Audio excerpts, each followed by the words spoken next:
जय श्री सद्गुरुदेवाय नमः। जय श्री गणपति देवाय नमः। ओम क्रीं कालिकाय नमः। श्री कालिका पुराण अध्याय 69। वस्त्रादि पूजा उपचार वर्णम। श्री भगवान बोले, कपास से बने सूती, कंबल, ऊनी, वक्कल से बने तथा रेशम से बने ये 4 प्रकार के वस्त्र कहे जाते हैं, जिन्हें पहले पूजन कर यानी प्रतिष्ठित करके मंत्रों उच्चार पूर्वक अपने पूज्य देवता को समर्पित करें। बिना माला आदि से सजे हुए, मैले पुराने कटे हुए, शरीर पर धारण किए हुए, दूसरों के चूहों से काटे हुए, सुई से सिले जले हुए उत्लेश यानी कतरन, बिना धोए कफ मूत्र आदि से दूषित वस्त्रों को देव और पितर कार्यों में देवताओं के लिए पूजा दान करने में प्रयोग नहीं करें। अपने उपयोग के वस्त्रों में यज्ञ आदि में भी उनका उपयोग नहीं करना चाहिए। दुपट्टा कुर्ता से रहित या बिना चोली के ढीले ढाले ऊपरी वस्त्रों या बिना सिले हुए 5 प्रकार के वस्त्रों का प्रयोग करें। सन से बने वस्त्र छाता, लहंगा, निशार, दृश्य यानी पारदर्शक, यह 5 सिले होने पर भी शुद्ध होते हैं। ध्वजा, पताका तथा कुंड आदि के लिए विनाश से बचते हुए सिले वस्त्रों का ही प्रयोग करना चाहिए। साधक लाल रेशमी वस्त्र देवी की उपासना के लिए तथा पीले रेशमी वस्त्रों का भगवान विष्णु के पूजन में उपयोग करें। उसे लाल एवं ऊनी वस्त्रों को परमात्मा शिव को समर्पित करना चाहिए। रंग बिरंगे वस्त्र सभी देवी देवताओं को तथा कपास, रुई से बना सूती वस्त्र जो सब प्रकार से कल्याणकारक है, सभी देवताओं को निवेदित करें। एकमात्र लाल वस्त्र भगवान विष्णु को तथा एकमात्र काला या नीला वस्त्र भगवान शिव को ना चढ़ाएं। नीले या काले, लाल वस्त्रों का देवता, पितर एवं अपने उपयोग के भी कार्यों में बुद्धिमान साधक सदैव निषेध करें। हे भैरव, जो साधक विद्वान लाल और काले वस्त्र भूल से भी भगवान विष्णु को चढ़ाता है, उसे उस समय की जाने वाली उसकी पूजा निष्फल हो जाती है। रंग बिरंगे वस्त्रों के साथ ही काले वस्त्र महादेवी को समर्पित करें, किंतु कभी भी दूसरे देवताओं को नहीं समर्पित करना चाहिए। 2 पैर वालों यानी मनुष्यों में जैसे ब्राह्मण देवताओं में इंद्र श्रेष्ठ है, उसी प्रकार भूषणों यानी शरीर को सुशोभित करने वालों में वस्त्र सर्वश्रेष्ठ कहा गया है। वस्त्र दान से लज्जा क्षीण होती है, वस्त्र दान से पाप कम होता है, वस्त्र दान से सब प्रकार की सिद्धि प्राप्त होती है। वस्त्र चारों पुरुषार्थों को देने वाला है। आभूषण वर्णम। हे पुत्रों, मैंने सबको प्रसन्नता देने वाले वस्त्रों के विषय में कहा। अब मैं नित्य उपयोग में आने वाले शोभा कारकों में श्रेष्ठ आभूषणों के विषय में कहता हूँ, तुम दोनों उसे मेरे द्वारा सुनो। मुकुट, शिरोरत्न, कुंडल, लंगोटिका, ताल पत्र यानी कान का आभूषण विशेष, हार, ग्रवयक, अंगूठी, मुक्तिहार, रत्नसूत, उतंग यानी उतंक्ष, मुकुट के ऊपर का भूषण, त्रक्ष मालिका, पार्श्वघोत, नखघोत, उंगलिक, आदक, जटालक, मानवक, मूर्ध, तारा, खलंतिका, अंगत यानी बाजूबंद, बहु बल्ले यानी भुज, दंड, शिखाभूषण, इंडिका, प्रगदंड बंधन, उदासना, अभिपूर मालिका, सप्तकी यानी कर धनी, शंखल यानी सीकड़, दंत पत्र यानी कान का आभूषण विशेष, कर्णक यानी कान की बाली, उरु सूत्र, नीवी यानी कमरबंद,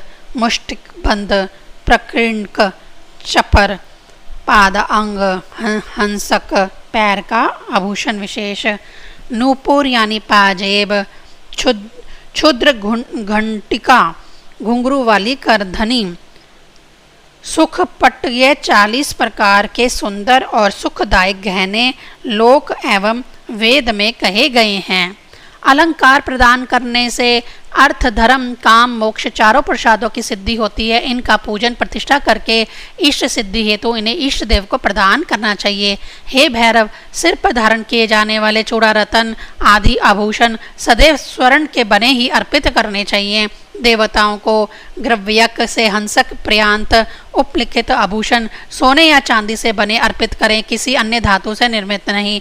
पीतल, कांस्य आदि के बने पात्र और उपकरण आदि भले दिए जाएं, किंतु उनके तथा लोहे के बने आभूषण कभी नहीं प्रदान किए जाने चाहिए। जो घंटा, चामर, कलश आदि पात्र और पूजा के उपकरण कहे जाते हैं, उन्हें आभूषण प्रदान करने के बाद चढ़ाना चाहिए, इसलिए उन्हें उपभूषण कहा जाता है। अन्यथा जो भी आभूषण आदि देवता को अर्पित हो वह सब तांबे का ही बना हुआ अर्पित करना चाहिए। तांबा सब जगह स्वर्ण के समान है, किंतु अर्धपात्र की दृष्टि से तो यह स्वर्ण से भी श्रेष्ठ है। पूजा की दृष्टि से तांबे के बने अर्धपात्र नैवेद्य आदि के आधार पात्र, पान यानी पीने के पात्र विष्णु को सदा संतोष और प्रसन्नता देने वाले हैं। तांबे में देवता प्रसन्न होते हैं, तांबे में देवता सदैव स्थित रहते हैं। तांबा सबको सब प्रकार की प्रसन्नता देने वाला है, इसलिए मनुष्य यानी साधक को अपने तथा देवताओं के उपयोग के लिए भी तांबे का ही प्रयोग करना चाहिए। हे भैरव, मनुष्य को अपने उपयोग के लिए हो या देवताओं के उपयोग के लिए हो, कभी भी गले ऊपर स्थित अंगों के लिए चांदी के बने आभूषणों का उपयोग नहीं करना चाहिए।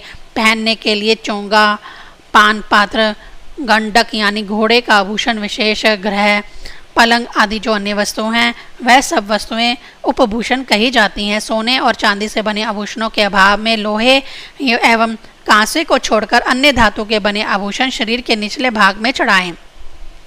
साधक मनुष्य द्वारा इन आभूषणों आदि में से जो जो देना संभव हो वे देवता को अर्पित करें। यदि संभव हो तो सभी प्रकार के आभूषण प्रदान करें।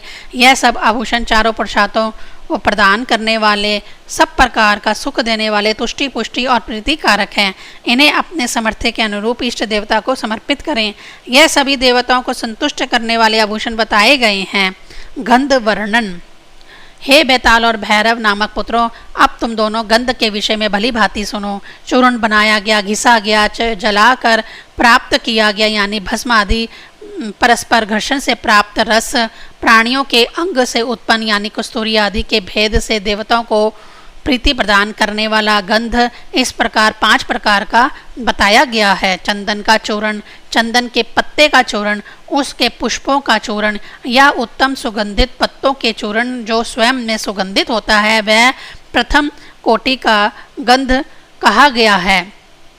मलयाचल पर उत्पन्न मेरु यानी शिला पर रगड़ा गया चंदन अगरू आदि से बना जिसका पंख मिलाकर प्रदान किया जाता है वह गंध से युक्त हो घिसे जाकर द्वितीय कोटि का दृष्ट गंध कहा जाता है। देवदारू, अगरू, कमल, चंदन, प्रिया यानी छोटी इलायची आदि को जलाकर दाह के कारण जो रस तत्व प्राप्त किया जाता है वह तृतीय कोटि का दाहक अर्षित रक्ष गंध कहा जाता है। सुगंधित कैनेल, बल्लभ यानी बेल, तिलक यानी वृक्ष विशेष आदि निचोड़कर जो रस ग्रहण किया जाता है वह रगड़ से उत्पन्न होने के कारण चौथे प्रकार का समर्ध जग गंध कहा जाता है। कस्तूरी मृग की नाभि से उत्पन्न या उसकी कोशिकाओं से उत्पन्न जो गंध है उसे प्राणी के अंग से उत्पन्न गंध कहा जाता है और यह सभी स्वर्गवासियों देवताओं को आनंद देने वाला है। कपूर, चंदन आदि सिल पर, चकले पर स्थित हो, चंद्रभाग आदि के जल और कीचड़ से युक्त हुए सभी पदार्थ चंदन की भांति प्रयुक्त होते हैं। मृग नाभि यानी कस्तूरी भी अन्यों से मिलकर दृष्ट या चूर्ण अवस्था को प्राप्त कर लेता है। इस प्रकार सभी गंध सब जगह 5 प्रकार का ही होता है। घृष्ट आदि भावों को ग्रहण करते हुए ये गंध अत्यधिक प्रसन्नता देते हैं। गंध के कालियक आदि जो विस्तृत भेद कहे गए हैं वह सभी क्षण भर में ही इन्हीं 5 भेदों में समाविष्ट हो जाते हैं। जो मलयाचल में उत्पन्न होने वाला चंदन है वह देवताओं और पितरों को रुचिकर है एवं उसका लेप रस या चूर्ण भगवान विष्णु को तुष्टि देने वाला है। गंध हेतु प्रयोग किए जाने वाले पदार्थ में मलज सर्वश्रेष्ठ है। अतः सब प्रकार के प्रतन पूर्वक सदैव मल्य पर्वत पर उत्पन्न चंदन ही अर्पित करना चाहिए। हे भैरव, मलयज, चंदन और काले अगरू और कपूर सहित निर्मित गंध वैष्णवी एवं कामाख्या को प्रसन्नता देने वाला है। कुमकुम, अगरू, कस्तूरी और चंदन चंद्रभाग यानी कपूर समान मात्रा में मिलाए जाने से त्रिपुरा को प्रसन्नता प्रदान करने वाला एवं चंडी के लिए प्रशस्त गंध बनता है। देवताओं को लक्ष्य में रखकर उनकी पूजा के पश्चात साधक सदैव सब प्रकार की सिद्धि देने वाला चंदन अपने इष्ट देव को अर्पित करे। गंध प्रदान करने से साधक को उसकी कामनाएं प्राप्त होती हैं। गंध उसे सदैव धर्म देता है। गंध अर्थ की सिद्धि कराता है। गंध मोक्ष को प्रतिष्ठित करता है। पुष्प वर्णन। हे बैताल और भैरव नामक पुत्रों, यह मैंने तुम दोनों से गंध यानी चंदन के विषय में कहा। अब देवी वैष्णवी के प्रिय पुष्पों के संबंध में सुनो। बकुल, मंदार, कुंद, कुरुटक, कनेल, आक, शल्मी, आप परिजाता, दमन, सिंधुवार, कुरुवक्ष के सुगंधित पुष्पों, ब्रह्म वृक्ष, ढाक या गुलोर की लताओं, धूप के कोमल अंकुरों को, कुश की मंजरियों, सुंदर बल पत्रों से साधक वैष्णवी देवी कामाख्या तथा त्रिपुरा का पूजन करे। हे बैताल एवं भैरव, शिवा यानी देवी की प्रसन्नता के लिए अन्य जो पुष्पों की जातियां उत्पन्न हैं उनके विषय में कहता हूँ, तुम दोनों सुनो। मालती, मल्लिका, जाति यानी चमेली, यूथिका यानी जूही, माधवी, पाटल, करवीर, जवा, तरिका, कुंभज, तगर, कर्णिकार, रोचना, चंपक, अमृतका, बाण यानी पुष्प विशेष, वन तुलसी, अशोक, लोद, तिलक, अट्टऋषु, शिरीष, शमी पुष्प, द्रोण, लाल कमल, उत्पन्न, नील कमल, बकुर्ण, श्वेत अरुण, पलाश, खैर, बनमाला, सेवंती, कुमुद, कदम, चक्र, कोनद, तंड, गिरिकर्णिका, नागकेशर, पुत्रांग, केतकी और अंजिलिका, दोहद, बीजपुर, नामेरु, शाल, त्रिपुषी, चंड, वल्बल और 5 प्रकार के झंडी पुष्पों से वरदायिनी शिवा का तीनों संध्या में पूजन करना चाहिए।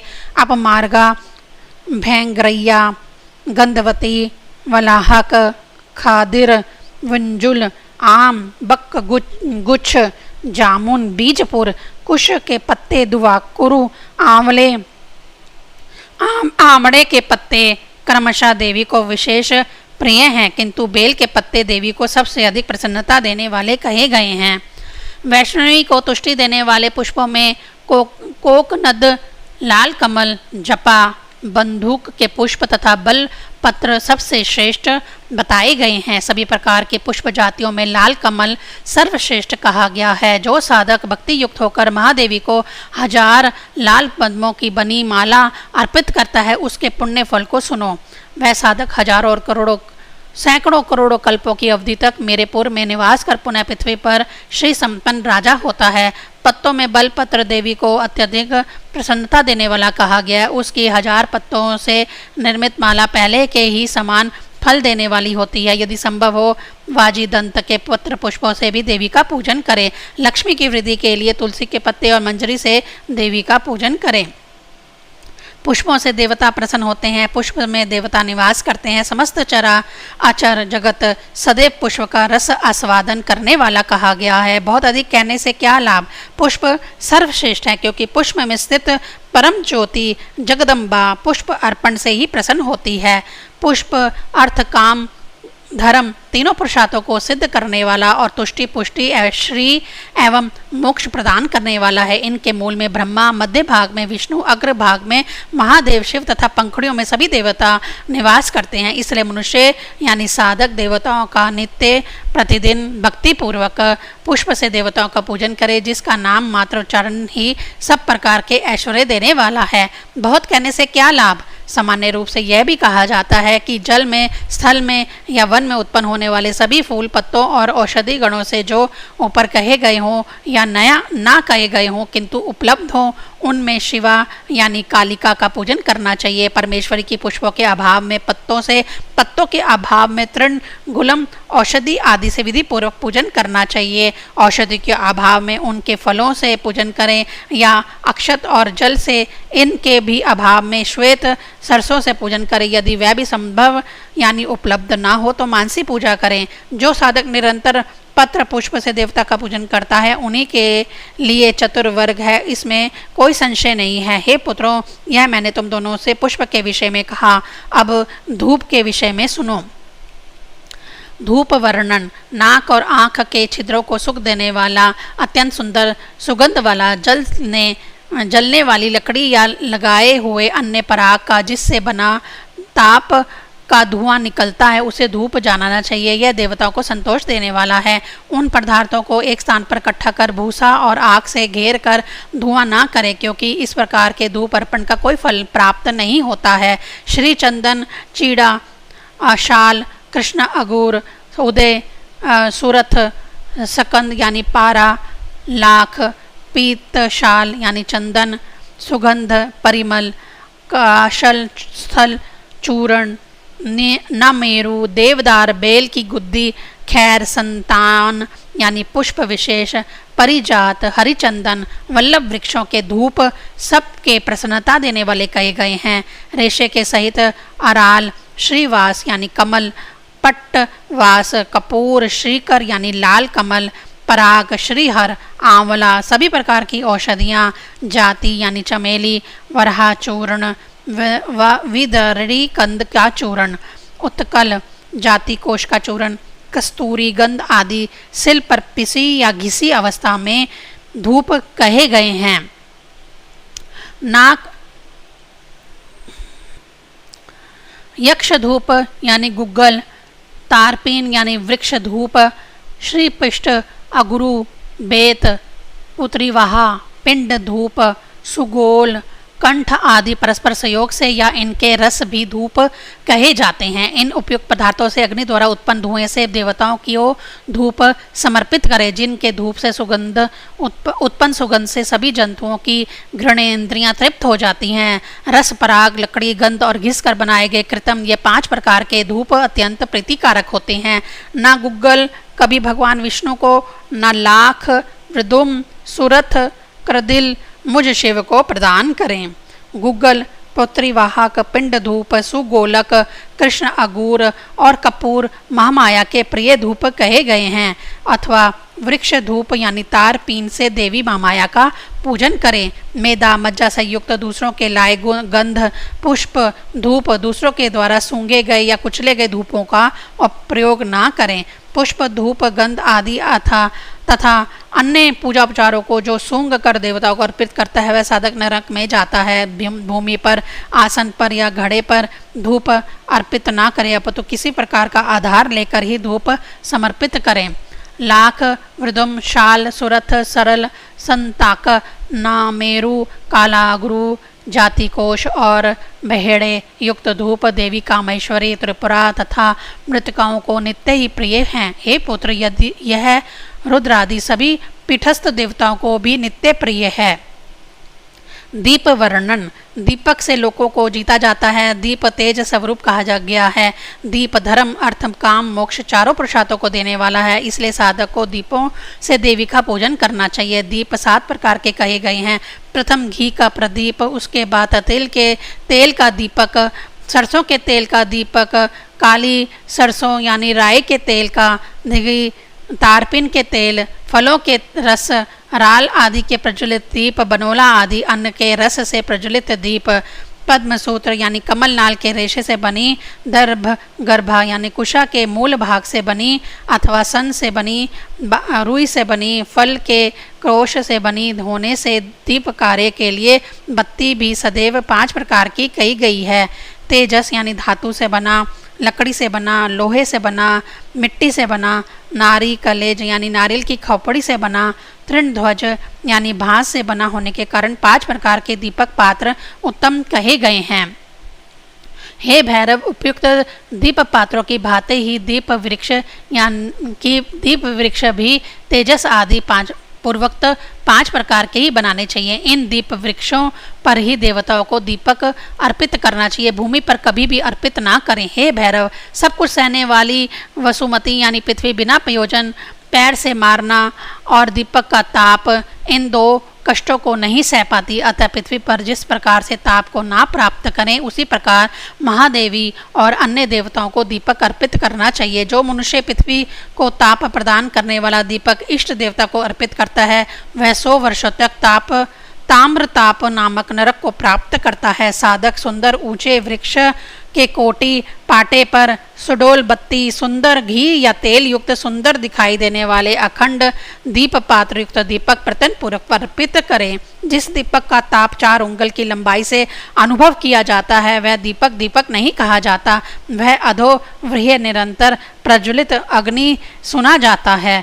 आँखों को प्रसन्न करने वाला ज्वाला और दूर तक फैलने वाले ताप व धुएं एवं शब्द से रहित बहुत छोटी बत्ती वाली ना हो, ऐसी सुंदर शिखा यानी लो से युक्त दक्षिणावर्ता बत्ती वाला प्रदीप श्री की वृद्धि के लिए होता है।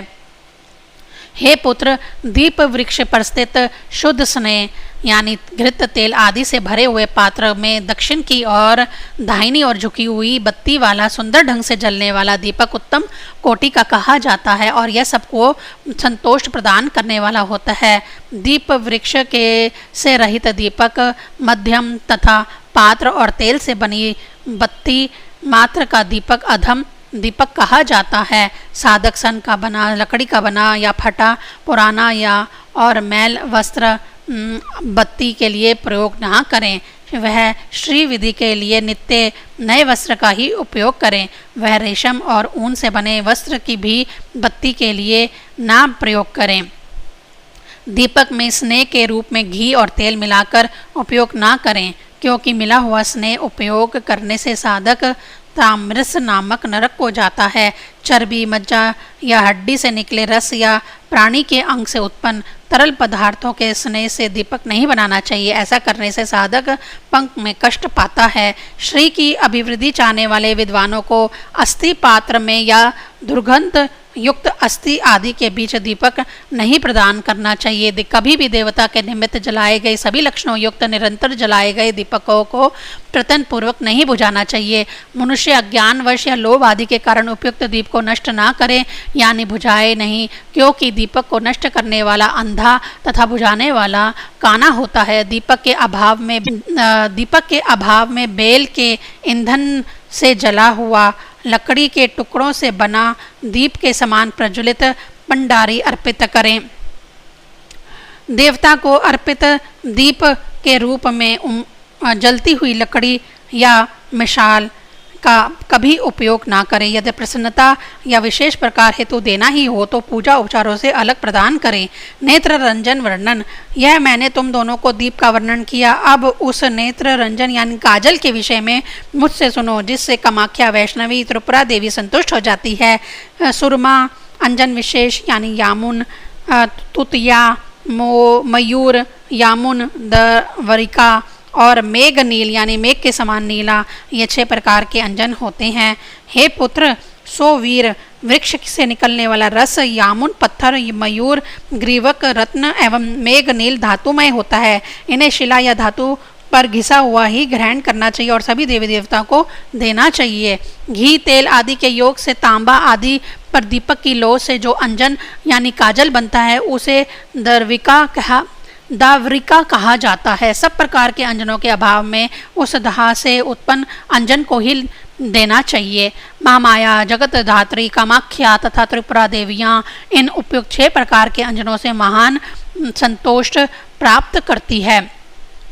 विधवा स्त्री को माँ माया के निमित्त अंजन नहीं लगाना चाहिए और ना तो कहीं से लिया हुआ अंजन ही माँ माया को अर्पित करना चाहिए। साधक मिट्टी के पात्र में आँख की शोभा बढ़ाने वाला काजल की व्यवस्था ना करे, क्योंकि मिट्टी के पात्र में काजल रखने से पूजा के फल साधक को प्राप्त नहीं होता। दीप अर्पण करना अर्थ का धर्म, काम, मोक्ष चारों प्रसादों को प्रदान करता है तथा नेत्र अंजन सभी कामनाओं को प्रदान करता है। इसलिए साधक मनुष्य देवताओं को ये दोनों पदार्थ भक्ति पूर्वक अर्पित करें।